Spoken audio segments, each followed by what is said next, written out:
ఈ సృష్టికి ఆధారం అమ్మ. ప్రకృతి రూపం అమ్మ. అమ్మ అనే పదం వెనుక భావోద్వేగాన్ని ఏ యుగంలో, ఏ భాషలో సంపూర్ణంగా వర్ణించడం సాధ్యం కాదు. ఎటువంటి వర్ణనలకు అందని ఒక అద్భుతం అమ్మ.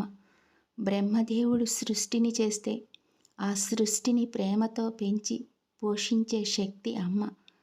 ప్రతి బంధంలోనూ ఏదో ఒక ప్రతిఫలం ఆశిస్తారేమో కానీ ఏమీ ఆశించకుండా వచ్చేది అమ్మ ప్రేమ మాత్రమే. అక్షరాలు నేర్వకముందే, సంస్కారాన్ని, మాటలు రాకముందే మనసుని అర్థం చేసుకునే గొప్ప గురువు అమ్మ.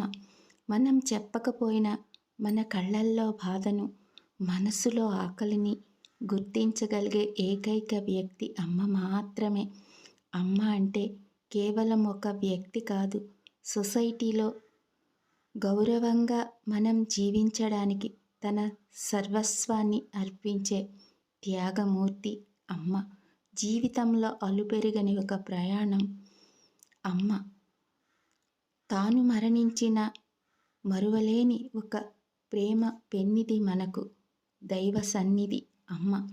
దైవం మానుష రూపేణ అంటే దేవుడు అన్ని చోట్ల ఉండాలనేమో అమ్మ రూపంలో ప్రతి జీవికి దగ్గరగా ఉన్నాడు.